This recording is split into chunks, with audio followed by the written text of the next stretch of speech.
உன் மாமனும் சகுந்தலா தேவியோட மூத்த அண்ணன் தங்கபாண்டியும் சிநேகிதனவோ.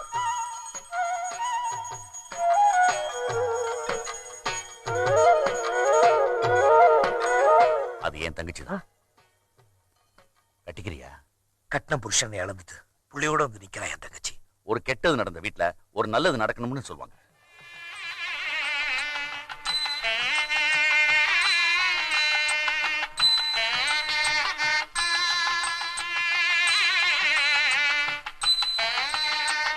அன்னைக்கு மணமேடையில நீ உன் மாமன் மடியில உட்கார்ந்து இருந்ததும் என்னையும் உங்க அம்மையையும் மணமேடையில கொண்டு போய் என் மாமன் நிக்க வச்சதும் யாருக்கும் பிடிக்கல.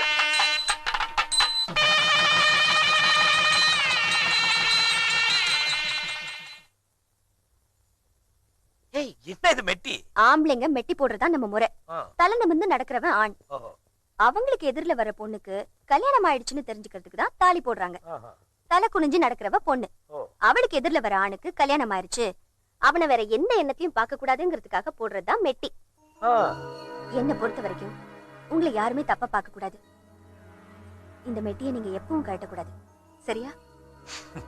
ஆமா, கல்யாணத்துக்கு வந்தாங்கல்ல உங்க தங்கச்சி, அவங்க எப்ப முள்ளக்காட்டுக்கு போவாங்க? அவ எப்பவும் இங்கதான் இருப்பா. அண்ணே, உள்ளே தூக்கிட்டு போலான்னு வந்தேன். ஏமா நல்லா தூங்கிட்டு இருக்கா, இங்கே இருக்கட்டும். பரவாயில்ல, கொடுங்க. ஏனுங்க, எங்க அப்பா எல்லா பிசினஸையும் திருநெல்வேலியில இருந்து தூத்துக்குடிக்கு ஷிஃப்ட் பண்ண போறாங்களாம். அது மட்டும் இல்ல, அப்பா நம்மளையும் ஒரு பார்ட்னர் ஆக்கணும்னு ஆசைப்படுறாருங்க. அதனால நம்மளையும் டவுனுக்கே வந்துட சொல்லிட்டாரு. இல்லம்மா, அம்மையும் தங்கச்சியும் குளையங்கரசிலே இருந்து பழகிட்டாவ. நம்ம 2 பேர் மட்டும் தான் டவுனுக்கு போலான்னு சொன்னேன். அவங்கெல்லாம் இங்கே தான் இருப்பாங்க. அம்மையும் தங்கச்சி இங்க விட்டுட்டு நாம போய் அங்க என்ன பண்ண போறோம்? பிறகு இந்த வீட்டுக்குள்ளே உங்க அம்மைக்கும் தங்கச்சிக்கும் நான் ஊழியம் பண்ணிக்கிட்டே கிடக்கணுமோ? என்னாச்சு உனக்கு? ஏன் இப்படி பேசுற? நான் இப்ப என்ன தப்பா பேசிட்டேன்? முதல்ல நீ அமைதியா பேசு. நான் எதுக்கு அமைதியா பேசணும்? சத்தம் போடாதன்னு சொல்றேன்ல.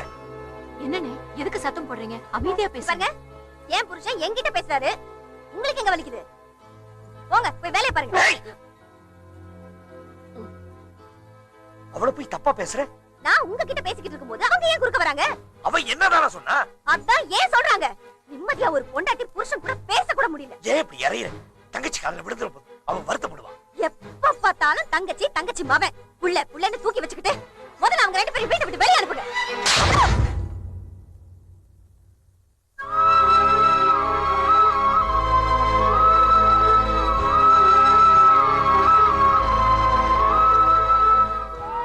என்னம்மா, எங்க போற நீ?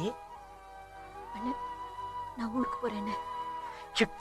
உன்னை பிள்ளையோட தனியா தவிக்க விட்டு நான் சந்தோஷமா இருந்துருவேனா? என்னால உங்க நிம்மதி குறைஞ்சிட்டு இருக்கேன்னு. அம்மா, நீ என் கூட இருந்தாதான் எனக்கு நிம்மதி. உன் வாழ்க்கை இப்படி ஆகி போச்சேன்னு நான் நெதோ மருகிட்டு இருக்கேன். நீயும் என்ன விட்டுட்டு போயிட்டா? இல்ல, நான் போல. நீங்க போய் முதல்ல அண்ணியை கூப்பிட்டுட்டு வாங்க.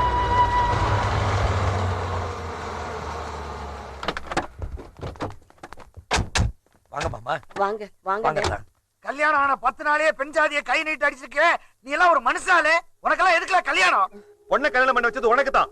உன் தங்கச்சிக்கோ உன் தங்கச்சி மகனுக்கோ ஊழியம் பண்றதுக்கு இல்ல. வார்த்தை கொஞ்சம் அளந்து பேசுங்க. நீ என் தங்கச்சி அடிச்சு அனுப்ப, நான் உன் தங்கச்சி பத்தி பேசவே கூடாதோ? முதல்ல சகுந்தலா என் பெண் ஜாதி, அதை ஞாபகத்துல வச்சுங்க. 10 நாளாதான் உனக்கு பெண் ஜாதி, ஆனா அவ என்னைக்குமே எங்க வீட்டு மகாராணி. இப்ப நான் என்ன செய்யணும் சொல்லுங்க. முதல்ல உன் தங்கச்சியும் தங்கச்சி மகனையும் முள்ளக்காட்டுக்கு அனுப்பு. இல்ல, அது முடியாது. கட்டின பெண் ஜாதியை விட தங்கச்சி தான் முக்கியமா போயிட்டாலோ? 2 முண்டச்சிங்களை பக்கத்துல வச்சு தாலி கட்டும் போதே நினைச்சவன் இந்த கல்யாணம் விளங்க. ஏய் வெள்ளத்துறை, என் அம்மா என் தங்கச்சி பத்தி பேச வேலை வச்சுக்கிறாத. சகுந்தலா எனக்கு ஒரு கண்ணுனா என் தங்கச்சி இன்னொரு கண்ணு. என்னல மூச்சுக்கு மூச்சு தங்கச்சி தங்கச்சிங்கிற? பாசத்துல பெண் ஜாதிக்கு பதிலா தங்கச்சி கூட படுத்துறியோ? ஐயா சரவணா! ஐயோ ஐயோ!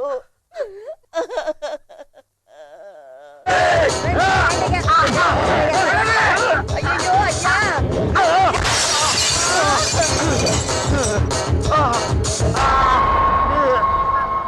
இங்க என்ன நடந்ததுன்னு தெரியாம அப்பாவையும் அண்ணனையும் அடிச்ச கோவத்துல உன் மாம வரதட்சணை கேட்டு கொடுமைப்படுத்தினான்னு சகுந்தலா கேஸ் கொடுத்துட்டா. எப்படியாவது கொஞ்ச நாள்ல சமாதானம் ஆயிரும்னு பார்த்தா விவாகரத்து கேட்டு நோட்டீஸ் அனுப்பிட்டாவோ. சரவண பெருமாள், சரவண பெருமாள். 2 வருஷம் கேஸ் நடந்துச்சு. அதுக்கு பிறகு கேஸ தள்ளுபடி பண்ணிட்டாவோ. நான் விவாகரத்து கொடுக்க விரும்பல. என்னைக்கு இருந்தாலும் என் மனைவி என்கிட்ட திரும்பி வருவாங்கிற நம்பிக்கை எனக்கு இருக்கு. அதே நம்பிக்கையில என் புள்ள தனியாவே வாழ்ந்துட்டான். நாங்களும் புள்ள பிறந்ததுக்கு சொல்லி அனுப்புவாவ, தொட்டியில போடுறதுக்கு சொல்லி அனுப்புவாவ, காது குத்துறதுக்கு சொல்லி அனுப்புவாவன்னு காத்துக்கிட்டு இருந்தோம். என் பேத்தி சடங்கானதுக்கு கூட எங்களுக்கு சொல்லி அனுப்பல. என் பேத்திய முதல்ல அந்த பேப்பர்ல தான் பார்த்தேன். அவ இந்த வீட்டு மகாலட்சுமி. அவ இந்த வீட்டுக்கு வரணும். ஆமா.